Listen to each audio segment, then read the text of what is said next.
So today is Monday, exam on Wednesday. Plan for today is to go a little bit further into the slide set that we're currently covering, and then probably take a short break and then review for the exam after that.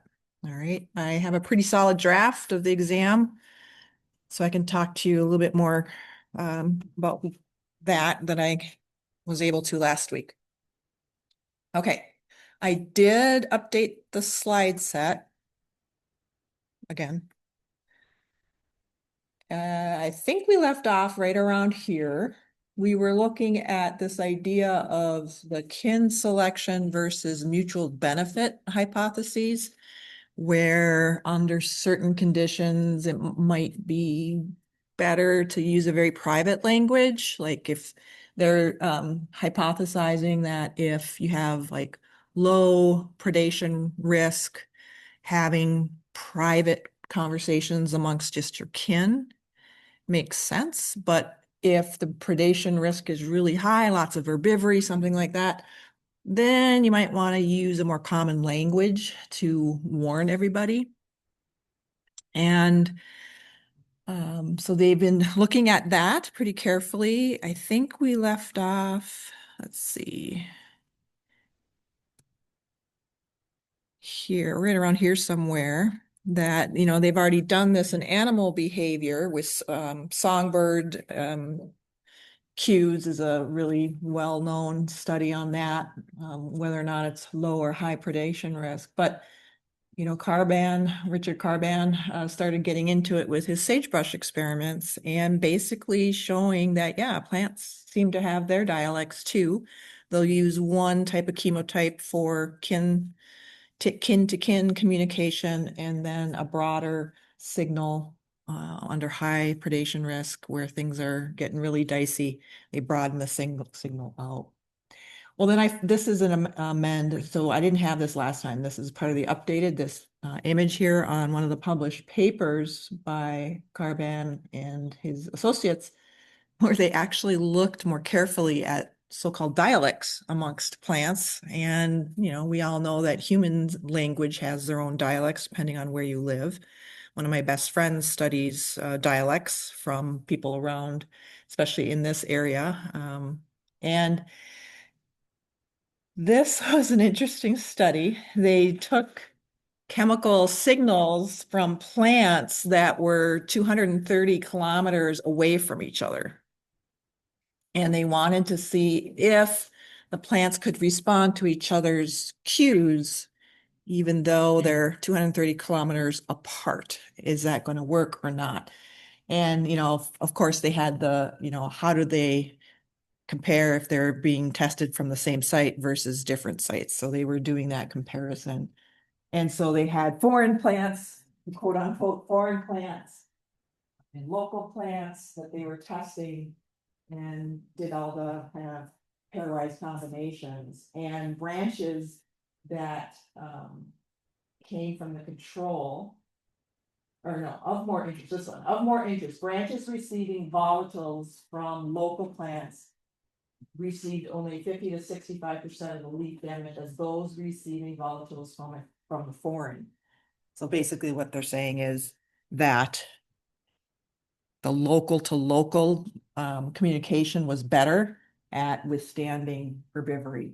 And so the control was actually quite high, but foreign versus local, you can see if it was local communication, the leaf damage was much less than if it was a foreign, from two different sites, plants from this site trying to have the volatile make sense to the plant at the other site. So that's the foreign. And so you can see really nice data again, showing that there does appear to be dialects in the sense of the different chemotypes that the sagebrush were giving off when they got clipped and damaged. The figure on the right, I'm not going to get into, that's some pretty heavy stats. However, I think you can clearly see it looks very different. And so the color, let's see if I can blow this up. Whoops. So these are thujone Thujone chemotype is up top, and you can see the clear versus the solid colored icons are in two different camps, so to speak. Same with the camphor chemotype. And so that's the local versus foreign. You can see that they're split. The solid symbols are from the north, and the south symbols are the open symbols are the south. So very, very clear difference. And then this, I'm not going to get into the details, but I think if you just look at the color shift here, you can tell that the up top figure A is the Thujone type, chemotype. And then figure B is the camphor chemotype. And if you could either look at the pie charts up above or the bar graphs, but you can see that the blue is the south. Yeah. The blue is the south plants. Oh my goodness, come on now.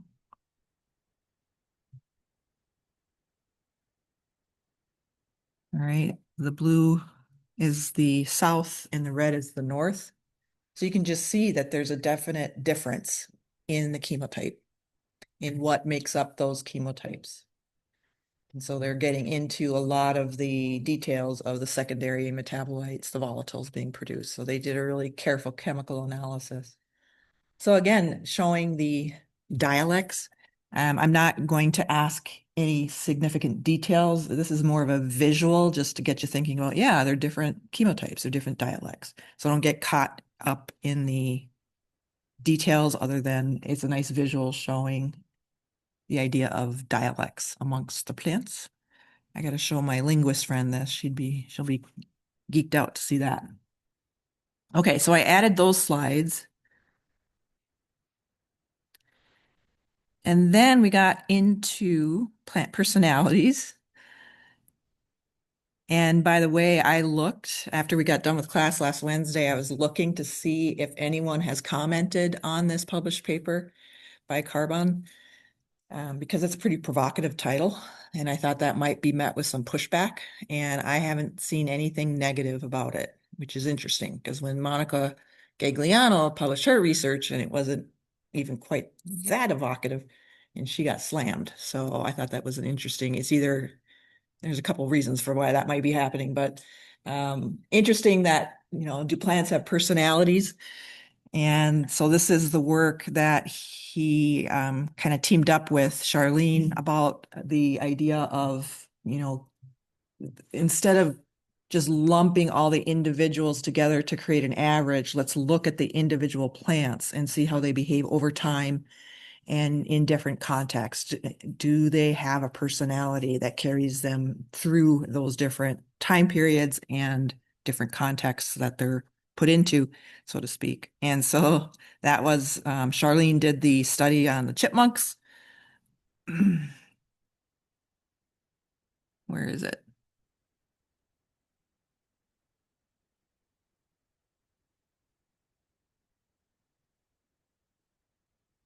Where she studied all those chipmunk populations up north and was able to determine that each, individual chipmunk did have their own little personality on a continuum from very shy to very bold. And she could clearly see that if a shy chippy was making an alarm call, a lot of the other chippies weren't really paying too much attention to it. Kind of like, oh, you're crying wolf again. And that the chippies did pay much better attention to a bull chippy. If a bull chippy gave off a signal of alarm, they paid attention to it. And so this idea of personalities from shy to bold. And so then they started working on Carbon's sagebrush and was able to find that if you looked at each individual plant rather than lumping them together to get an average, he could also see in his sagebrush plants that there seem to be personalities. They seem to prefer to get their intel, so to speak, from family, from kin, rather than kin. And so he's making the point that we need to look at the individual plants and seeing how they behave. There's that variation And so they published a really nice study looking at that. So we did cover that last time and work through that. And then, so this is the abstract to that paper on the personalities. And they are saying that indeed they were able to show the sagebrush plants did have personalities, so to speak. Okay.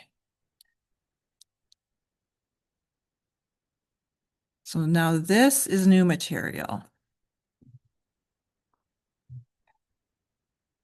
Okay.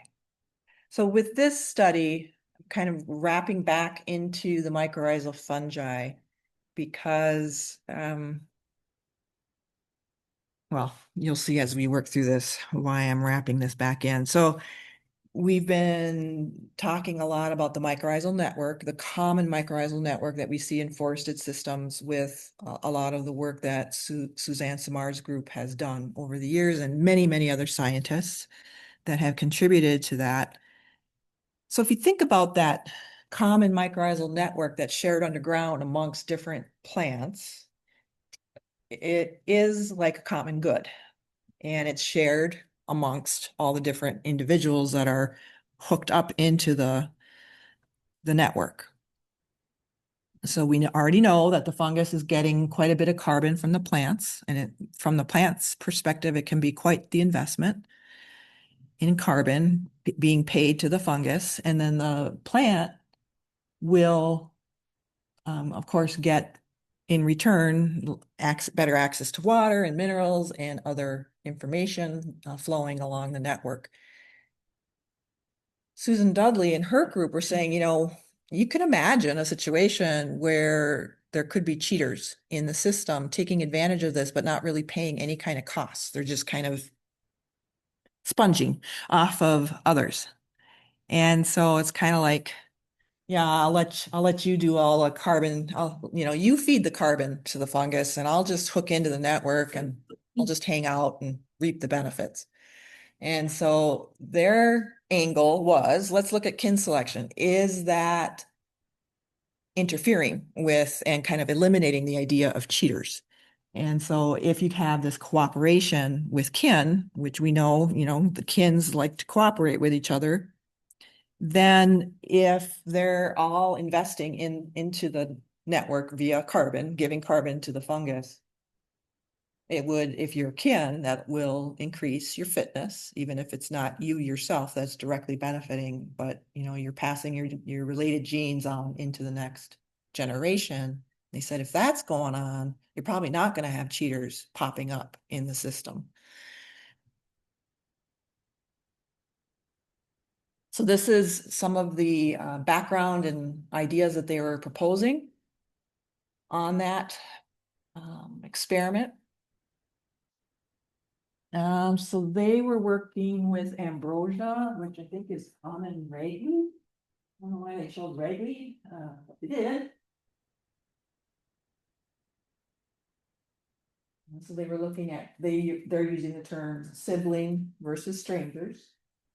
And they're also looking at attack by a pathogen that can cause lesions. So they were looking at root lesion data as well. So let's see how they're doing this. So they were using Glomus intraradices. This is a very common arbuscular mycorrhizal fungus. It's a very broad host range type fungus. It can hang out with a lot of different plants.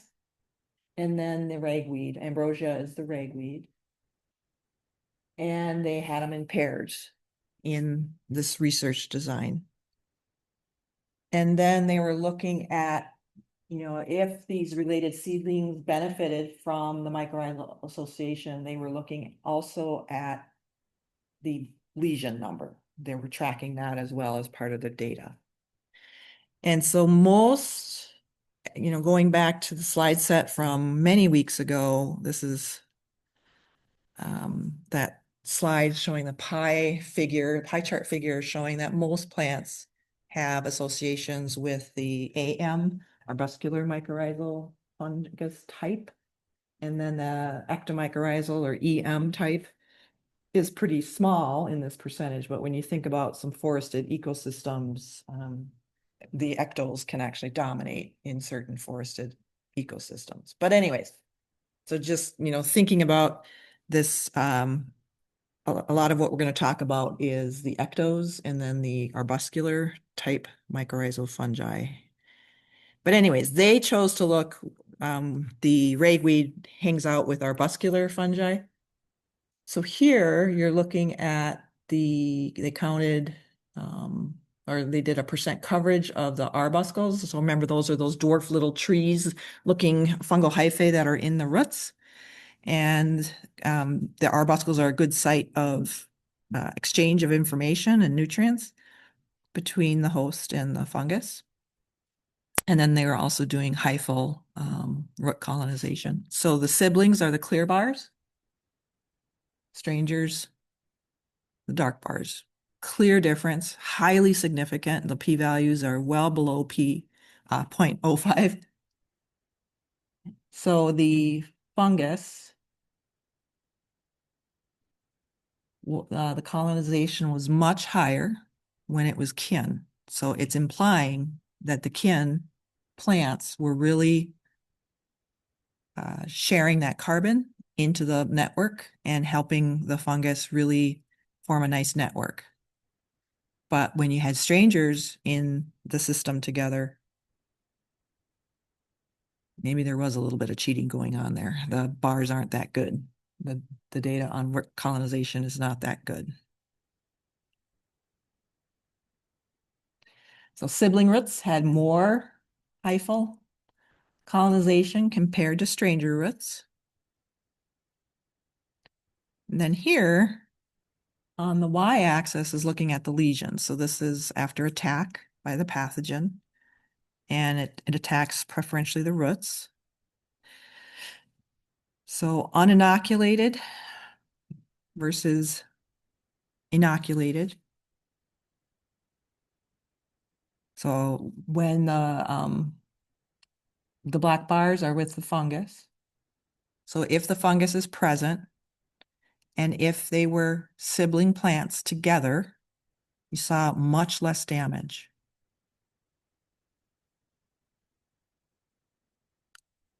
Compared to if there were strangers together. And that is definitely significant.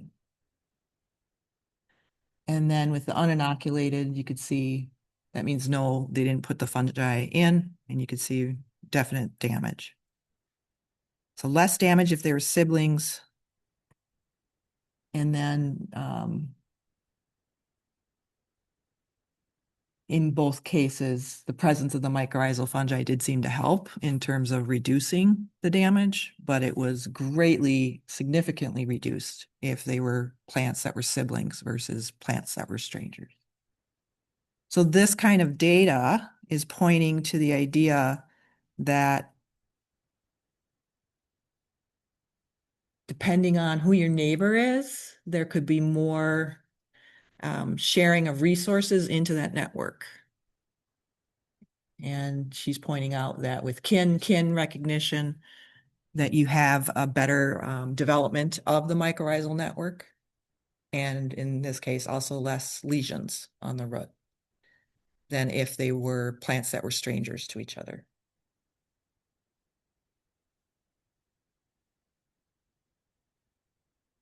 So in this, she brings it back to the cheating idea. In the presence of likely cheaters or strangers, the mycorrhizal colonization was lower, whereas if they were in sibling groups, colonization was greater and less disease.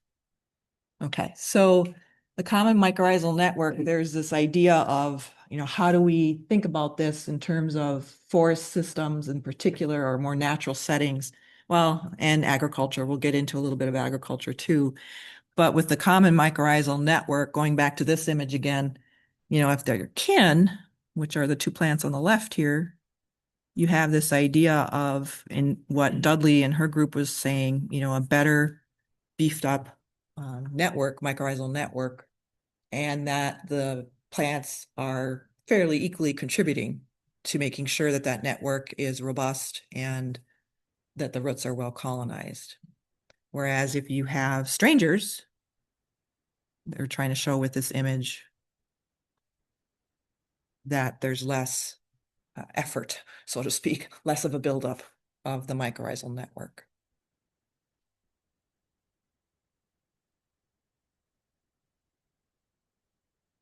Kind of makes sense.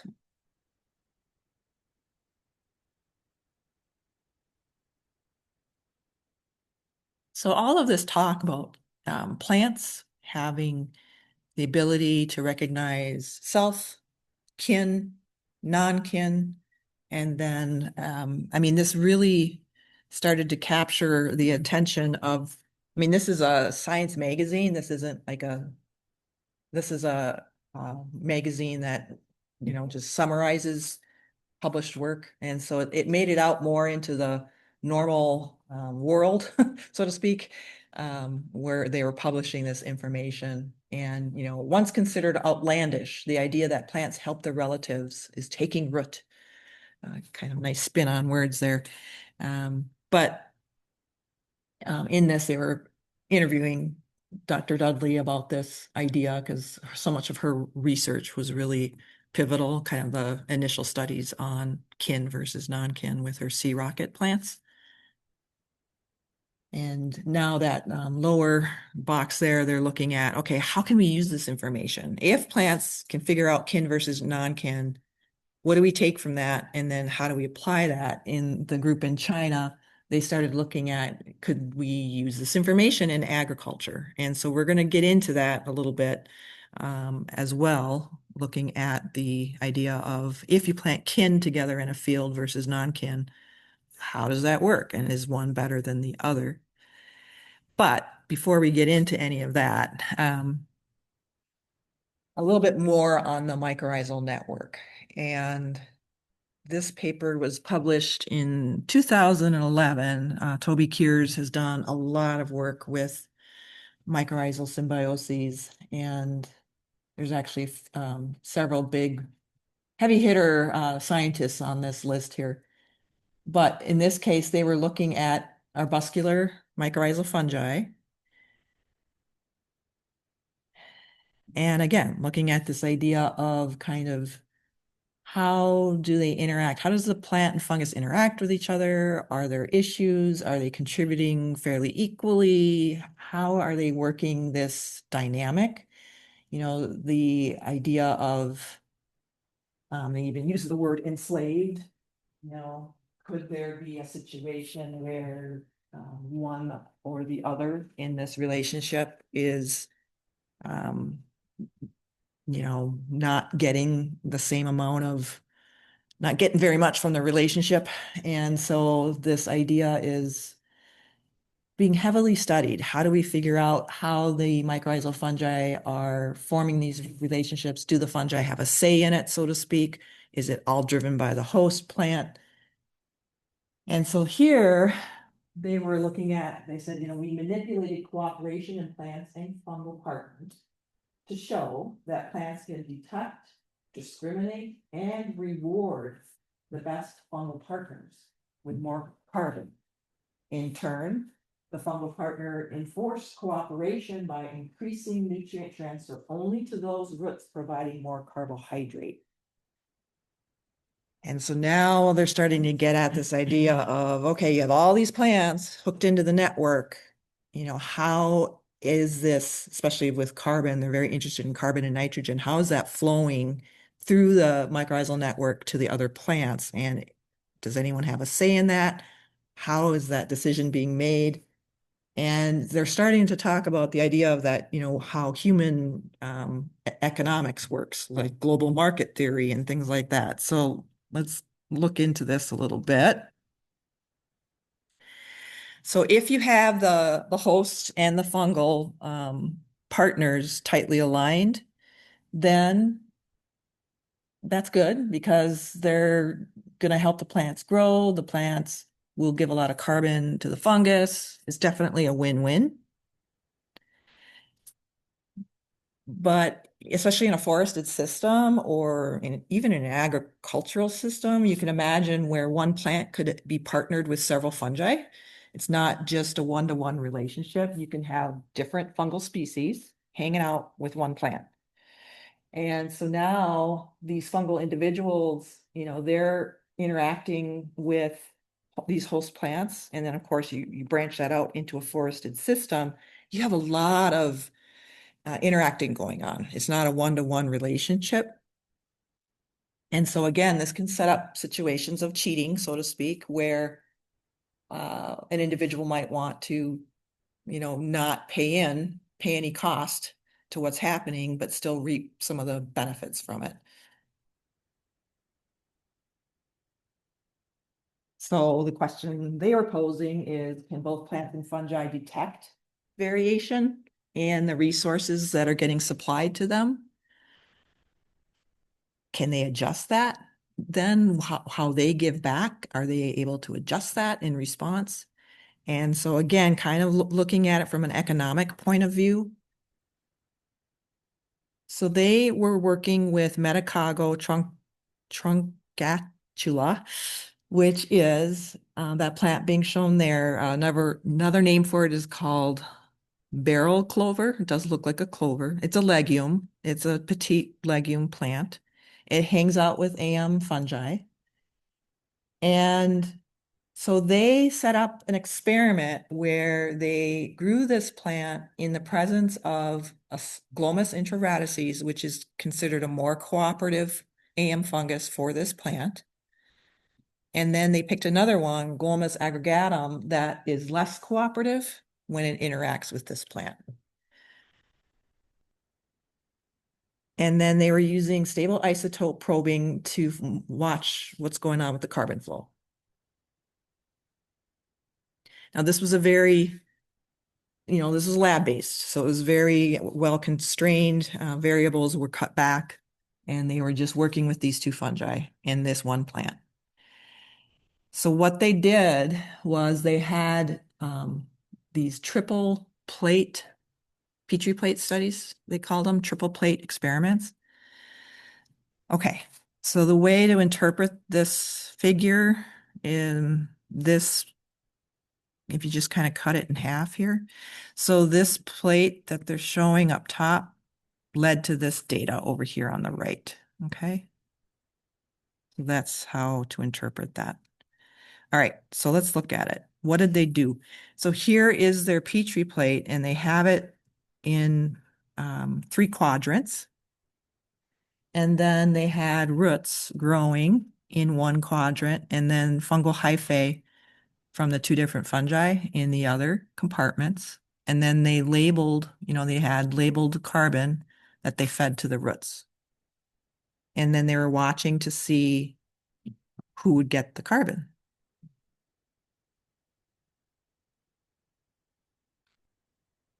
Then in the fungal hyphae compartments, what they did was they gave no phosphorus to that one on the left, or they did multiple experiments where they did 35 micrometers of phosphorus or 700 micromolar, sorry.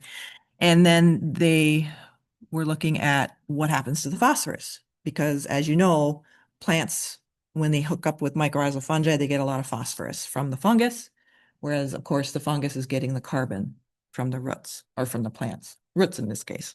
All right, so what do we see here? Do you have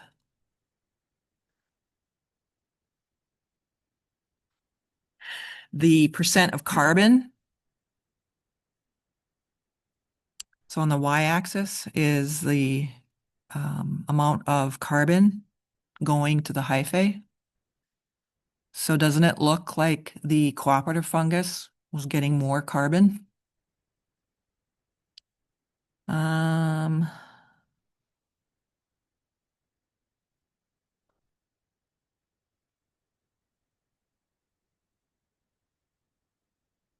oh, it doesn't have it on here. Okay.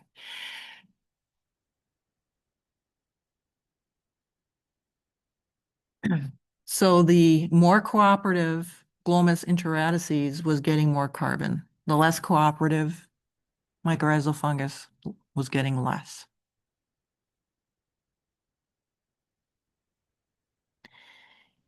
Even when it was getting, it had more phosphorus being put into it, it's still like, no, it wasn't getting fed carbon. Even though the less cooperative, when they ramped up, let's give it a lot of phosphorus. Let's see if that will make the plant like give it more carbon. No.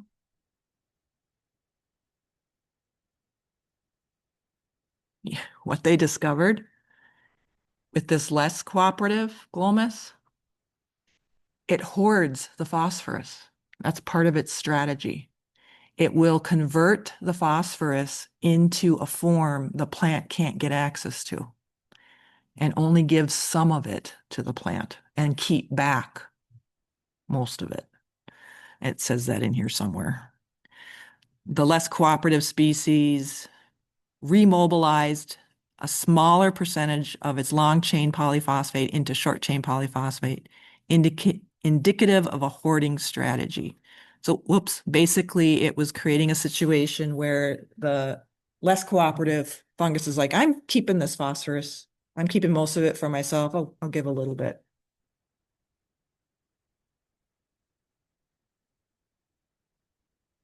And the root, the plant definitely was rewarding the more cooperative fungus,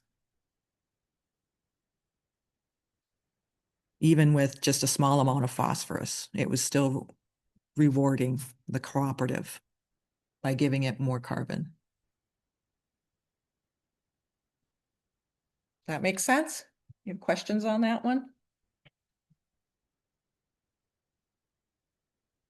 Doesn't that sound like the fungi, the fungal species have personalities? I mean, we were just talking about this with plants, and now you have a fungus that is hoarding the phosphate for itself, exhibiting selfish behavior.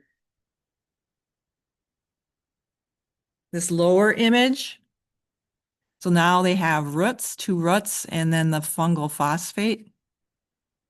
And here they're showing integrated into the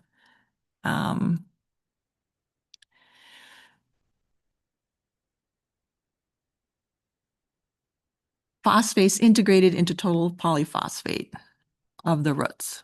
Okay. And then sucrose on the X. And again, you can see things worked so much better with the cooperative fungus compared to the less cooperative fungus. So yes, this was a highly artificial study.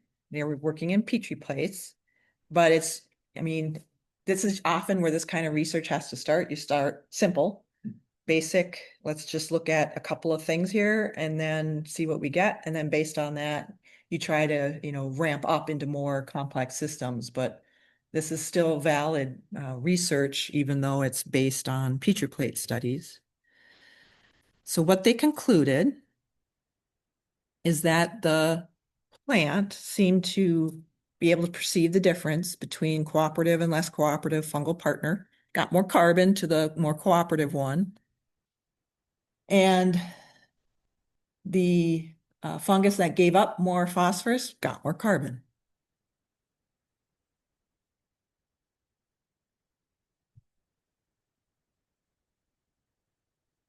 And then the cooperative fungus transferred more phosphate.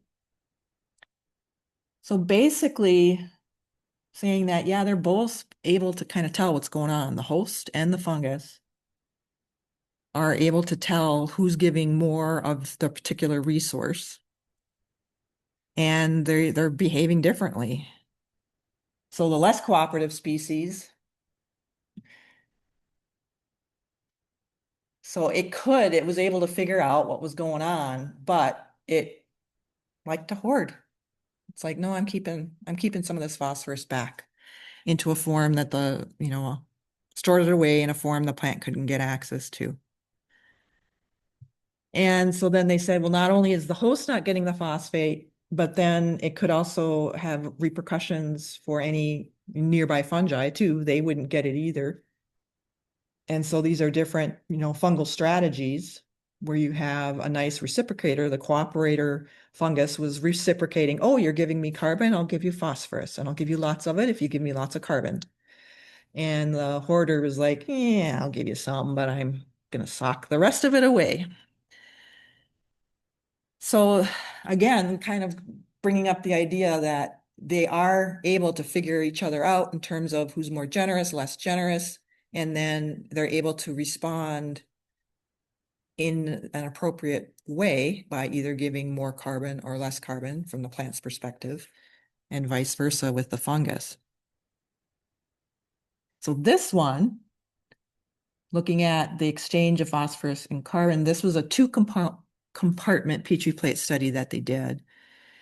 And when they ramped up the amount of carbon, they could show that the amount of phosphorus also went up with the cooperative fungus. So here, the black bar is more sugar compared to no sugar. And then you could see the amount of phosphate transferred into the plant. So when Glomus intraradices was getting more carbon, it's like, yep, I'll give you some nice phosphorus. But you didn't see that effect with the less cooperative. And so when the less cooperative was colonizing the plant, you could see it took a lot of carbon from the plant, but it wasn't giving a lot back. When they were looking at all the experiments that they did, they're like, yeah, the Glomus aggregatum really got a lot of carbon, but it wasn't getting, in that case, the host plant really wasn't getting its bang for its buck, so to speak. It was giving carbon and wasn't getting a lot of phosphorus in return from all their studies that they were doing.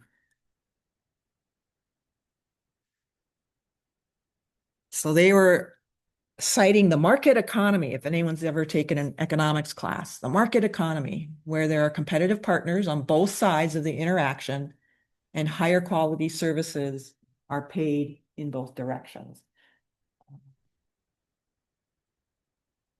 So basically, yeah, if the fungus gave more phosphorus, the plant gave more carbon if they were cooperative. But then you get these hoarders that are in on it too. And so there's this situation where no one was being enslaved, the host or the fungus.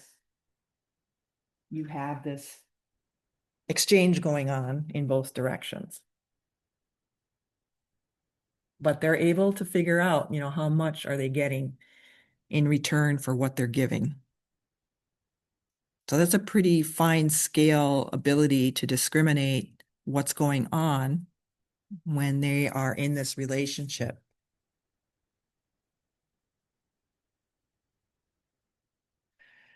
So this experiment was done a little bit later than the one we just talked about.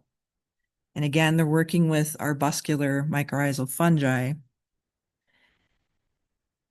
And, they're saying, yep, you need to have good resource exchange. It needs to be pretty fair. However, you can get some inequality like we just saw with the hoarder fungus. Here they were labeling phosphorus and carbon. And in this case, they did a split root system, which I'll show you. And they were looking to see where the carbon went, where the phosphorus went when the host plant was in this relationship with the fungi. So they worked with two different fungi that differed in their cooperativeness again. We found that plants received more phosphorus from less cooperative fungi in the presence of another fungal species.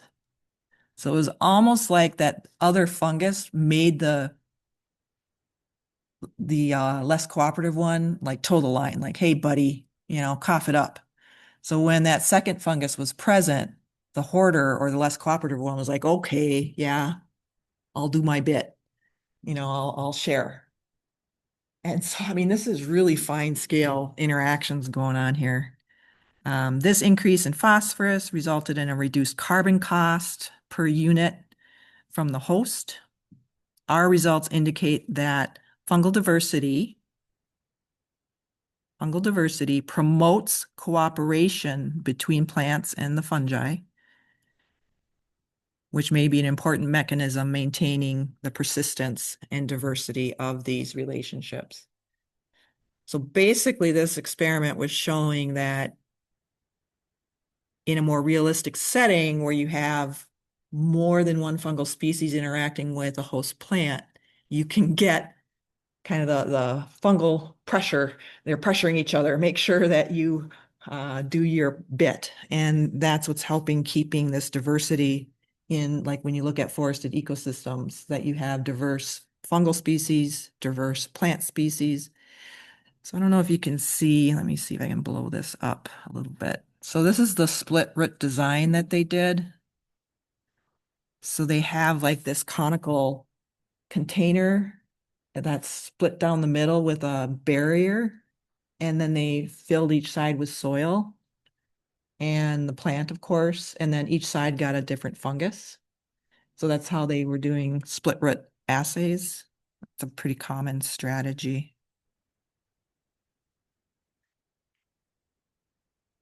So they had more cooperative versus less cooperative again. And they were showing that you could definitely see one was less cooperative or more cooperative when they were grown separate from each other. Like when there wasn't another fungus nearby, then you could clearly see that there was differences in how well they fed back to the plant the phosphorus. So the less cooperative fungus, so it was taking a lot of carbon, but wasn't giving much phosphorus. That less cooperative fungus became more cooperative when another fungus was present.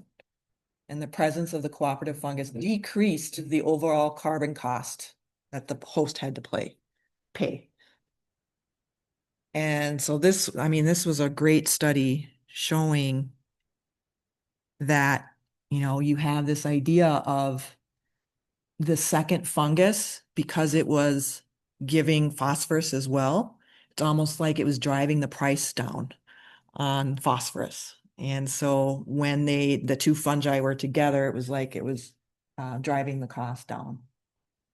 And it created a more competitive market. And so again, just showing this idea that if you have these fungi hanging out together in a more realistic setting, that there's these checks and balances, and you can think of it in the idea of competition for prices, price wars, the market economy, those types of ideas to help explain why you see the different flow of resources and then how yet it's still being maintained well enough where you see lots of diversity because of all these checks and balances. So really cool studies that were very carefully done, really good data, really good experimental design. And again, getting more and more. I mean, to me, this again just speaks of different so-called personality types amongst the different players in the system here. So the common mycorrhizal network, it's so complex. I mean, especially if you think about a real field site, trying to study that, that's incredibly complex. So starting into the lab like this or doing simple greenhouse experiments, this is the way to go initially. I don't know. I mean, you think about these forested systems, if you extrapolate out what they're finding in the lab, it really does have some interesting repercussions. This is, look at all the authors on that paper. That's all the authors for that paper. And I loved it when I saw the title of that, and it was published in 2023. So recent publication. Look at that title. Mycorrhizal feedbacks influence global forest structure and diversity. Finally. I've been saying this to all of Dr. Robertus's grad students for years. Got to look at the mycorrhizal fungi. they're influencing what you're seeing going on above ground. So look at all the effort though. This was scientists from around the world working together on this idea.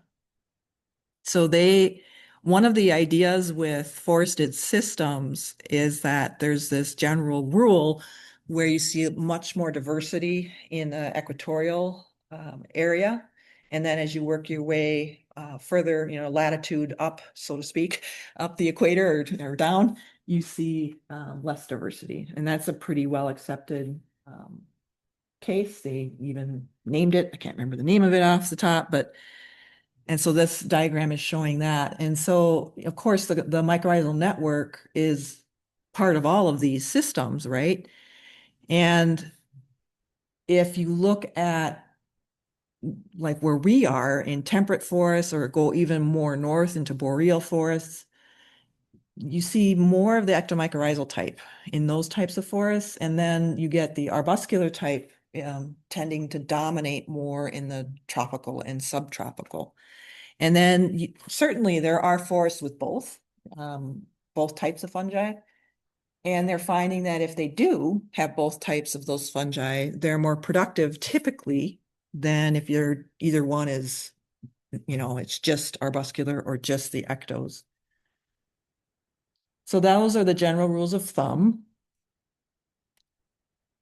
So they named it the Jansen-Connell hypothesis with this idea of diversity. It's not just for plants as well. I think it holds for animals as well, but so if you have a bunch of pathogens hanging out in a forested system, so here with that first sentence, this hypothesis posits that the accumulation of species-specific enemies near an adult tree reduces the recruitment of conspecific individuals. That's just saying that if you have a bunch of pine trees in one location and the pine beetle comes in, they're all susceptible because they're all the same pine species. The beetle loves that. So they're going to go for the adult tree plus all the kin. And so that is what is kind of making sure that you don't have too many of the same species in a forest system because you have these pathogens that will take care of them. This localized reduction in conspecific recruitment is known as negative conspecific density dependence. And so they're saying because of this, you have this lots of different species mixed into a forest system, a natural forest system. And so you get better diversity.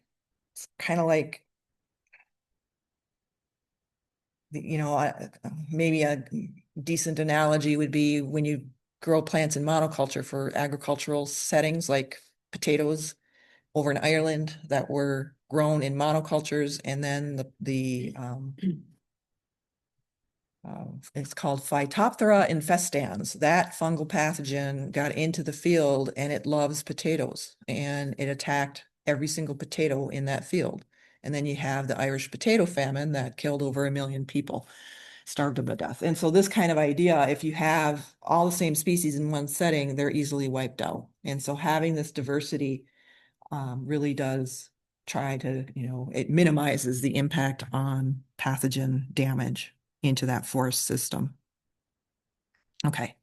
And so we're going to look a little bit at this idea in terms of the CDD and then also look at the mycorrhizal fungi. But I see we're already at the time when we should be taking a break. So I'm going to stop on this for now. We'll get back to this next week as we look a little bit more at how mycorrhizal fungi influence diversity in the forest setting, but we'll stop there for that. Let's take a break and come back at like 3:02. Okay, so exam review starts with bioacoustics. That slide set. More points are coming from this slide set. So this ranked 1 when I got done. So there's more points coming from this than the other ones. So this ranked first in terms of number of points. Um,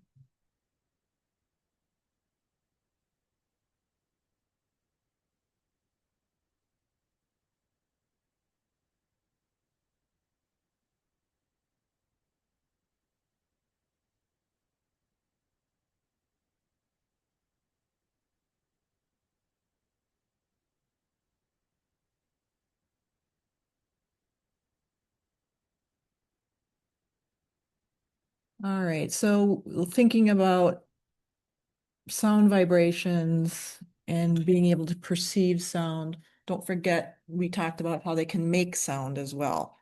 So there's that idea as well. So making and perceiving sound. Um,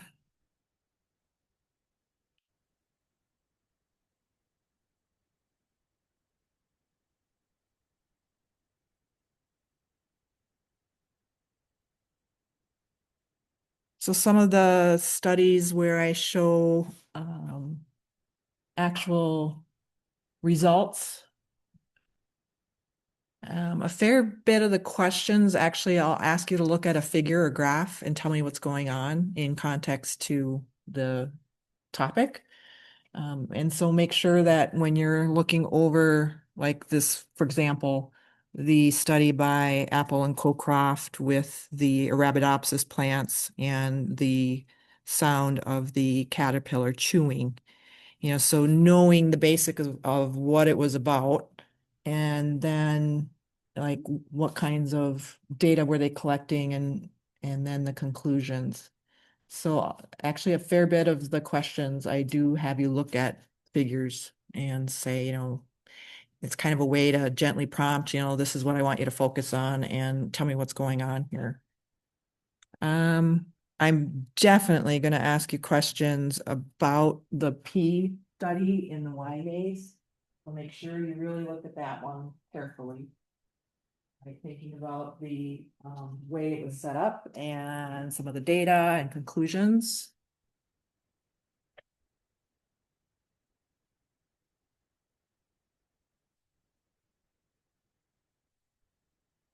Are there any questions on some of these studies we went over?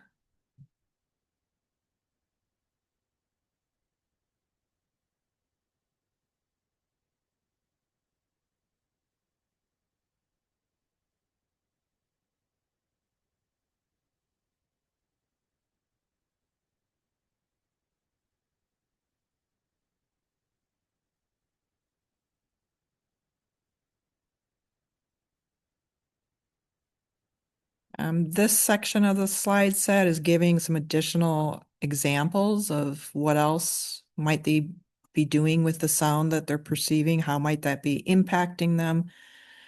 So it's not like you have to memorize all of that, but being able to discuss, like, give me an example. How do they do this? What are they doing? So being familiar enough with some of these to use it as a response to if I ask for some examples.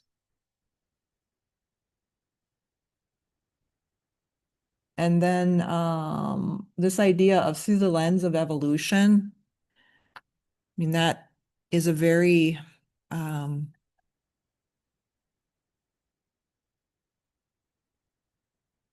basically, if they can show that certain behaviors are common in organisms dating back to more ancient organisms to more modern organisms. So we started looking all the way back to bacteria that were here first on Earth, that they perceive and respond to sound all the way through. So, these types of ideas and concepts are very important when thinking about, could plants have sound ability, ability to hear sound and maybe even produce sound? Is it meaningful? So being familiar with that idea.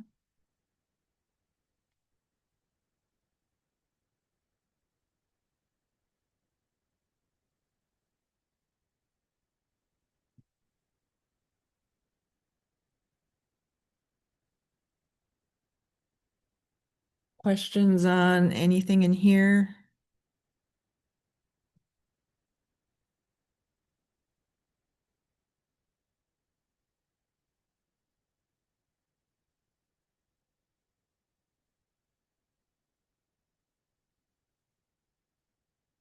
All right, well, let me pull up the next slide set.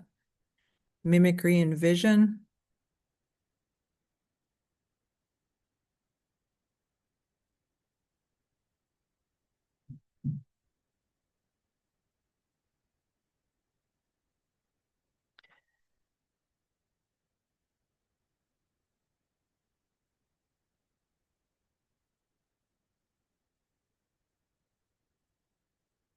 A lot of this slide set was dealing with Boquilla. So knowing the first author's name, Giannoli, is going to be important because I'll refer to it that way. Okay, so knowing Giannoli and knowing that name and that it's the scientist who did this first set of experiments. And then as in the reading, I have all these subsequent readings are in chronological order of papers published on Boquilla and how that might be, why is the vine doing this? How is it doing this? So there was quite a bit of controversy on that. So being familiar with that. And then that led to the idea of perhaps plants have some form of vision. There were other ideas being given as well. So be familiar with, Giannoli is not a fan of the vision idea. He thinks that it could be other ideas. So be familiar with the other ideas. And then Mancuso and his group are looking at maybe it's vision. So no, you don't have to explain to me how vision works, how your eyeball works. You don't have to do that. But this idea of the basics of how a plant could be doing that, the very basics of it. So like slide 35 is getting into the very basics of it, right? With the epidermal cells kind of acting like a lens, cornea-like, lens-like. So they're saying the cuticle, which is the wax part. Oh, geez, go back. Hey, I lost it. Where'd it go?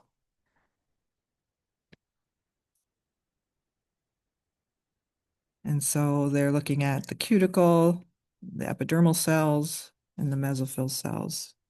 So, I mean, it's true, epidermal cells don't have chloroplasts, which is, if there's vision, that makes sense because the chloroplast will get in the way of all this focusing of light.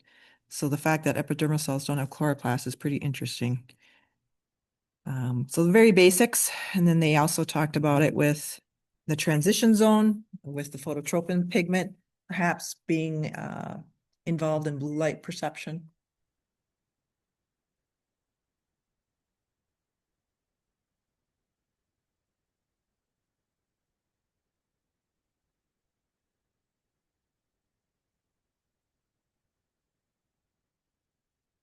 Questions on any of that?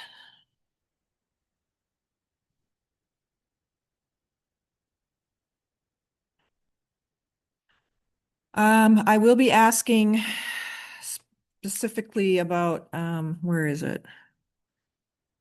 So the Mancuso, slide 37.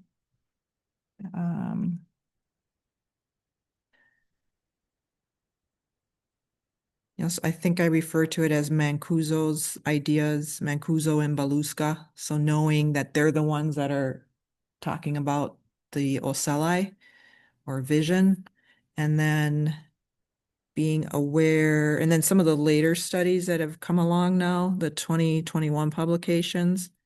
So this one is by Giannoli, where he was finding differences in endophytic bacteria.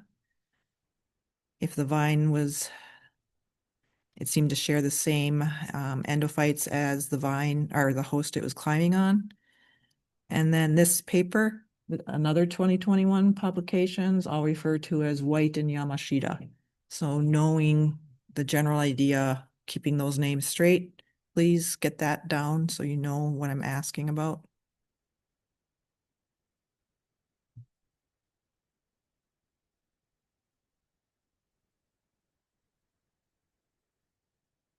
And again, we look at it through the lens of evolution, that other more primitive organisms that have been around for billions of years have this ability. So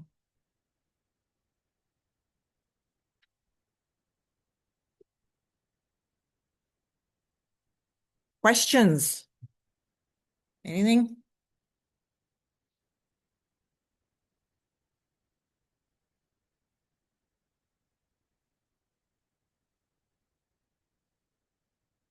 Okay. What's next? Then we did signals from sunlight, right?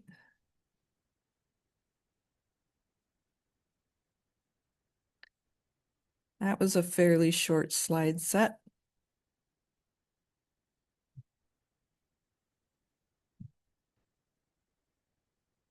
So the photoreceptors, how they work, we really zoomed in on phytochrome, so that's definitely where most of the points are for this. Um, are you comfortable with phytochrome?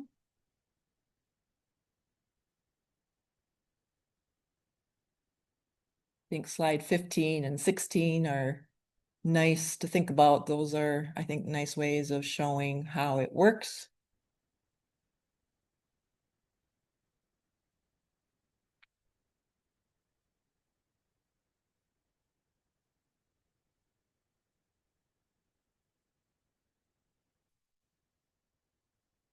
And then we looked a little bit at how they use phytochromes for flowering, or it helps them figure out if they're being shaded out or in full sunlight. Remember, it's the ratio. They're not just assessing one or the other. They're assessing the amounts of each in their tissues. It's the ratio of the different phytochrome pigments.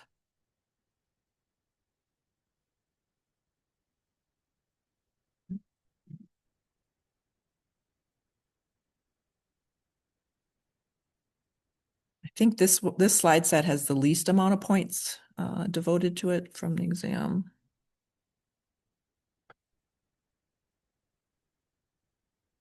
Questions?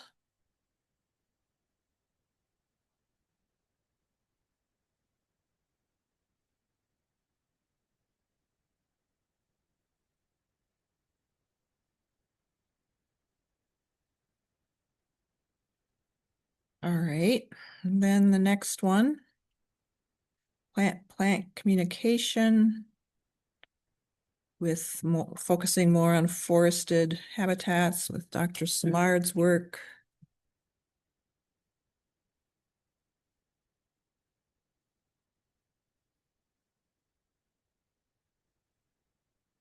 So I'll refer to this reading on slide 4 there as the book chapter, okay, that she wrote.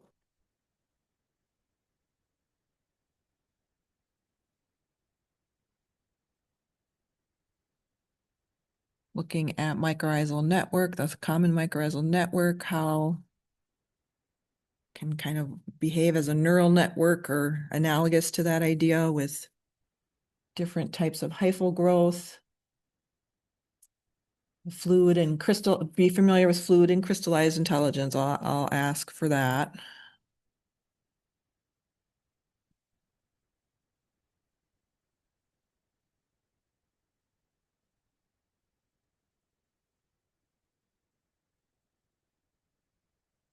And then some of the studies that she was doing, demonstrating that scale-free kind of neural network pattern of connections.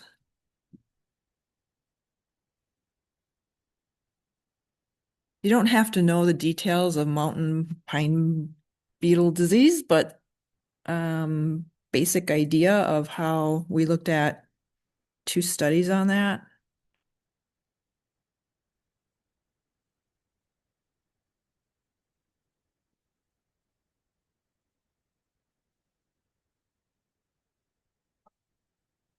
Bless you.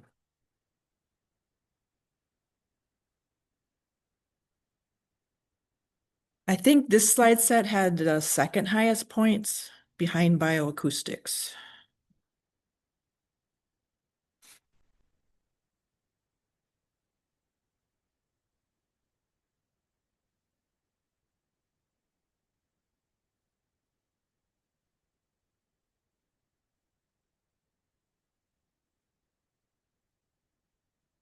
A lot of the questions that I ask, you'll see most of them are like 4 points.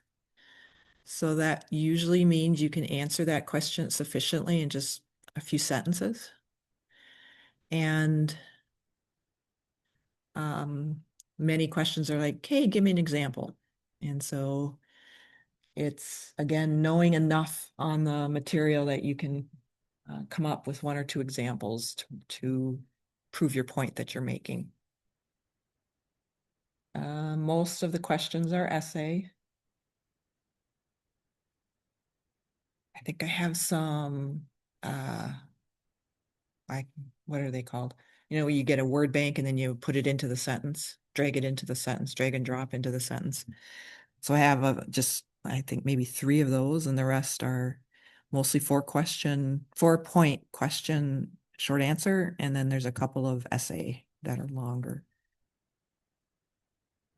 The total point value is 105, so it's shorter than the other one.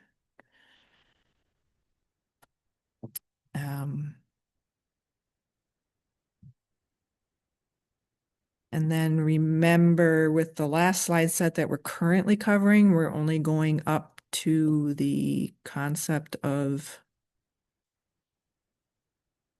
did we go through personalities? Where did we stop on that? Through personalities, I believe, right? And then, so what we covered today certainly won't be on it in the sense of where is it now?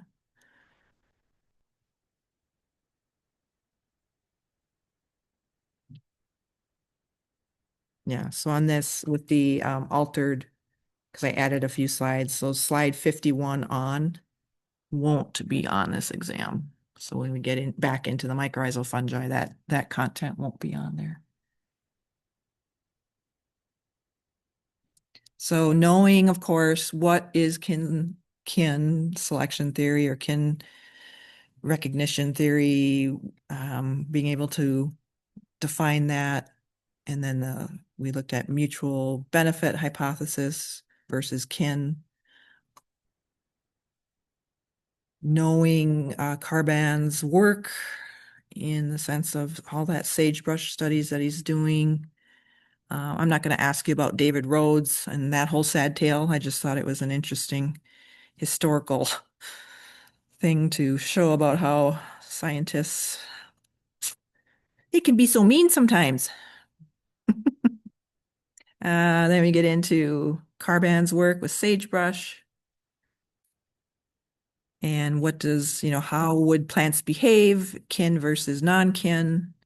How did he do some of these studies? So again, I might show you some pictures, like what's going on here? What does the data tell you? So being familiar with his studies that I have in here.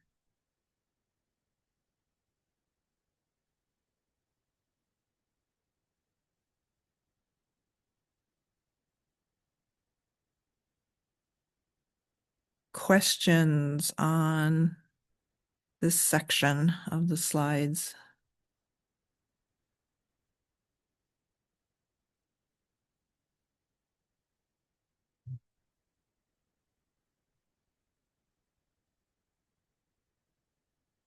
I do ask about that TED Talk, Dr. Simard's TED Talk.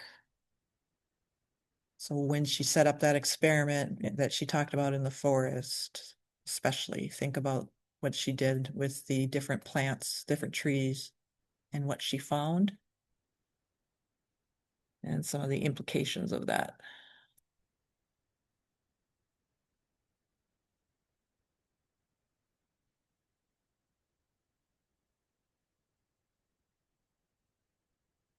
So yes, you have to understand some of the concepts, recognize or briefly explain something like, I'll probably ask you to explain kin versus mutual benefit. But then a lot of the questions are, hey, let's look at this study. Here's the data. Here's a graph. Here's a figure. What's going on here? And it'll be stuff you've seen in the PowerPoints.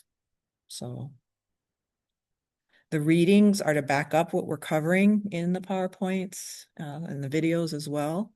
So don't forget about those. Like you can use some of that as an example. If I ask you for an example, you could talk about buzz pollination if you want. That's fair game. But definitely, it's the PowerPoints that the content that we cover in class together. That's what you focus on and use the other stuff as backup or added fuel for your answer when you're answering a certain topic.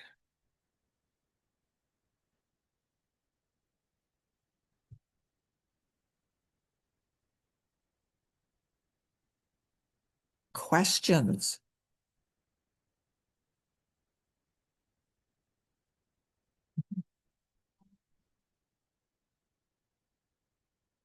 Six, no, what is it? I don't know. Let's see. I can't remember what the total number of questions is. The majority of questions are 4 points each. And so though I would not really call those essay. They're more like short answer. A few sentences would get you, what I'm looking for. But there is like a 15-point essay, I think a 14-point essay. I think there's only two big ones, and then the rest are small. That's what I got so far. So, it's since there's a lot of like examples I provided you with, if you just remember, a couple of them, you got it. It's not like I'm going to say, give me all the data that, supports this. It's like, give me a couple, give me an example, or give me a couple. All right. So, but a lot of it will be looking at some of the published studies and looking at a little bit, you have to be familiar enough with the published studies that you know how they did the experiment in general, and then how to interpret some of the figures and data that I was showing you in class together.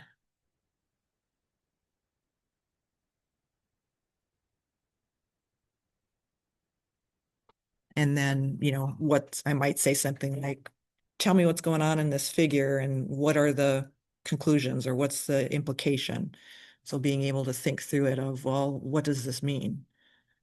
Not just telling me what the bar graph is saying. Okay, great, but what's the conclusion of that?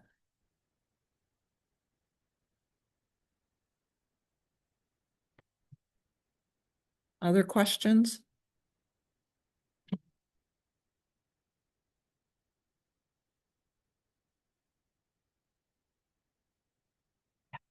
It is bioacoustics and plant communication on the top too, like solid stuff. Yeah. And the others are, the smallest slide number of points is the phytochrome signals from sunlight. That's the smallest. And then the rest are kind of moderate. So it's 105 points right now. I don't think I'm going to change much on point value. I'm just kind of finessing some of the way I phrase things. Which reminds me, as you're taking the exam, none of this is meant to be tricky. So if it's not clicking with your brain, ask me. I'll try to rephrase it. Sometimes just talking about it to me can trigger the right part of your brain and you'll remember. Or if I say something in a different way, that might trigger it.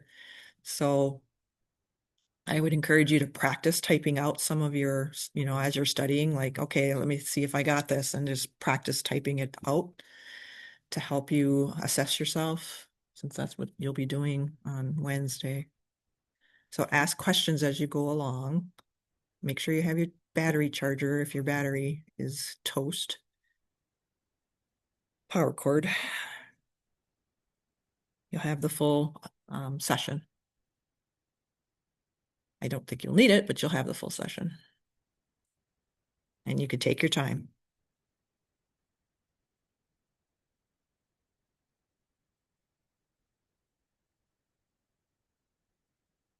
Okay. So today's Monday. I will be checking my email regularly into the evening now. So if there is something as you're, getting things squared away for Wednesday, something that is still bothering you, send me an email if you can't find me in person. Okay. All right. at least they're fun topics to think about.